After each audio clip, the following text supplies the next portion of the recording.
Hey, welcome to the photo department.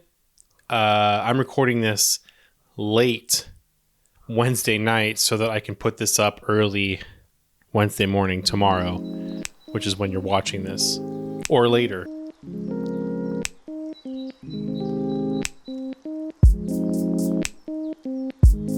I have a drink with me. It is a lemon and ginger juice seltzer water from Trader Joe's, and I love these.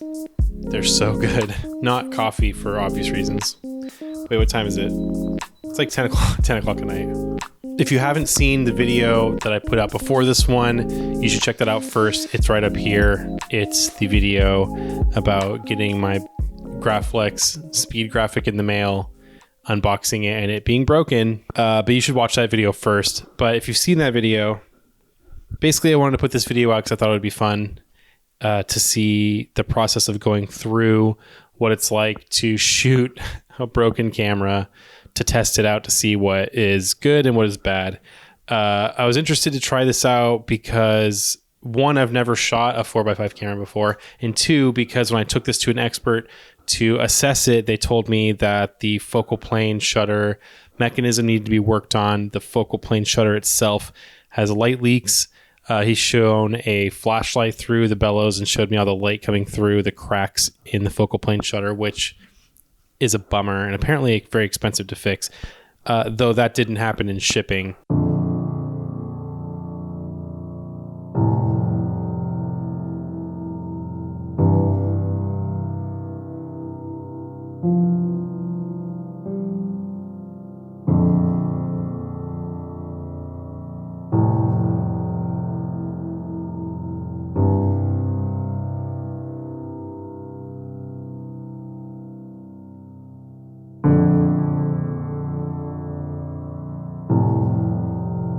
The shutter speeds on the Kodak Ektar lens are not great, not accurate. The lower shutter speeds, the slower speeds are not accurate. Apparently they're all pretty much the same speed. And the higher shutter speeds work intermittently. I didn't test that out this time. I just used the focal plane shutter.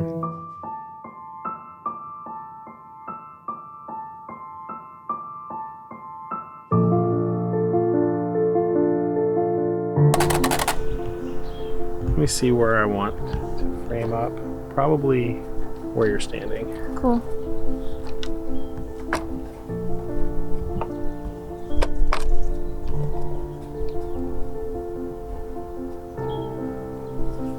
Yeah, where you're standing. You're in the way of the camera. I need you to move. I will. Okay, cool. Alright. I feel better. I know, I feel worse. Okay, so basically, I have my broken speed graphic, and I'm just going to test it with a couple of test frames to see if there's any images that happen, or maybe it'll show me if the curtain's leaking really bad, or I was going to use a cable release for the shutter in the lens, but this cable release I forgot is complete garbage. It doesn't work. So I can't do that. So I have to use the focal plane shutter only, but that's also a problem too. It's not working totally either. So I'm just gonna try and see what happens. Got film. I have 3 film holders, so that's 6 frames. The first film holder is Ilford XP1, which is black and white film that is processed in C41. And then my second film holder is Portra 160, and my third film holder, I don't know if this is Portra 160, but I was told that there's Portra in this film holder, so I'm just going to shoot it as if it's Portra 160 and see what happens. So I'm gonna load up the first. We're gonna do the first black and white film holder first. 80th, 20th. 125th.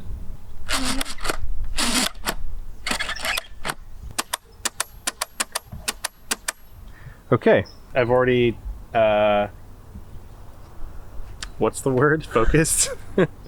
And so the curtain's closed, so I can't see through the ground glass anymore. The rangefinder doesn't work, so I can't look through that. And the viewfinder exploded, so I can't look through that. So now, well, I have the sports finder. These are just test frames anyway. So XP1 frame 1 goes into the back. The camera, of course, has moved a little bit because this is not a very solid stand. So I'm gonna pull the dark slide out and take a picture. Ready? I'm ready.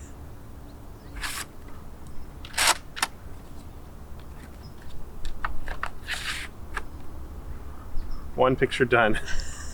I need to write down the settings I did. So that's our first exposure. Holy crap! So that was I didn't set the aperture. It was wide open. Oh no!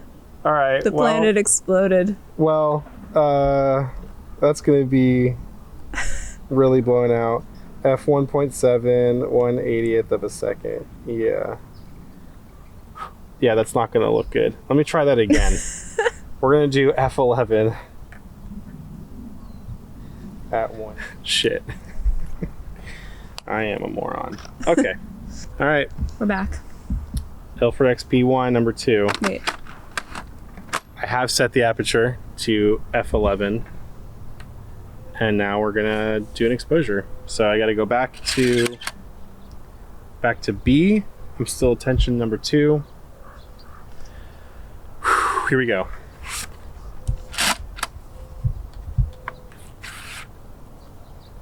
Okay.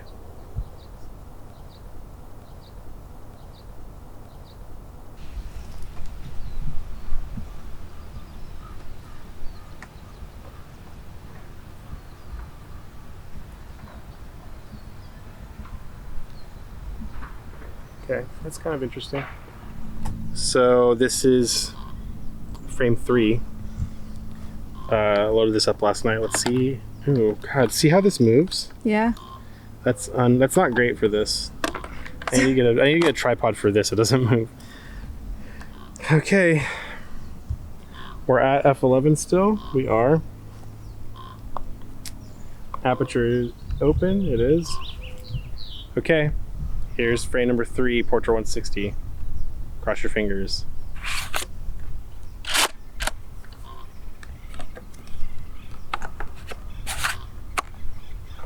We did it.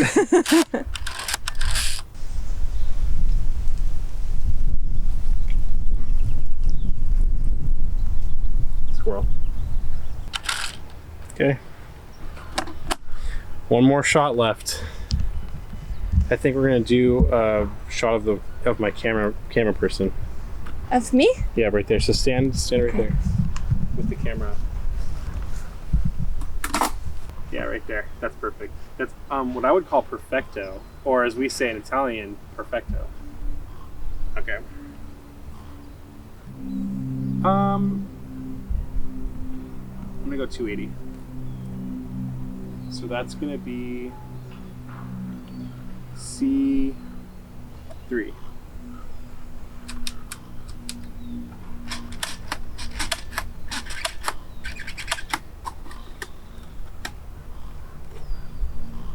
All right, don't move. Okay. This kind of feels like a horror movie. Why? I don't know. Just this really long shot of you just doing one thing. That's cool. Okay,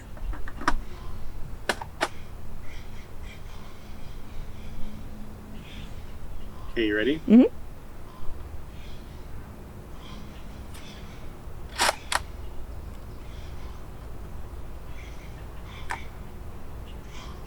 Done? We're done. That's all 8, or that's all 6 shots. All 6 shots have been exposed. One of them, for a fact, has been exposed really badly. So we're not gonna process that one. But what I'm gonna do now is I'm gonna run to the lab and have them process and scan this, and hopefully I'll get these back by Monday or Tuesday, and then I'll know if this camera is capable of taking photographs in the current State that it's in. pretty broken condition it's in. Yeah. As you can see, this camera does take photographs. Obviously, the film holder that the Portra 160 was in the last 2 shots. Very leaky, probably not a reliable film holder. Probably won't be using it going forward, but it's really interesting to know that the glass works. The camera kind of works. Obviously it needs work. Obviously I have to fix some stuff on it, but it's really, it makes me hopeful that I can get this camera in full running condition and start using this to shoot work and portraits and stuff that I wanted to work on for my personal work. We're still at the beginning. I still have a lot to learn, but this is really exciting and I'm really happy and excited to bring you guys along with me. So thank you for tuning in. Thanks for watching. If you want to follow the channel's Instagram page, it's at the Photo Department on Instagram, and my personal and professional work can be found at Christopher Michael Sturm on Instagram. Make sure you listen to the Spooky Park Bench podcast. Our next episode is coming out next Monday, the 21st, which is Go Skate Day. And also, serendipitously, we have an amazing guest, Ray Barbie, who is a skateboarding and photographic legend. And we were so happy and honored to be able to speak with him. So that is an episode you don't want to miss. So go check that out. Spooky Park Bench podcast. It is on Spotify, Apple Podcasts, and I think Google Podcasts as well. But if you just look at the, I'll put a link in the description. Thank you. I'm going to finish editing this video and go to bed because I had a whole ass shoot today and I'm very tired. I love you. Goodbye.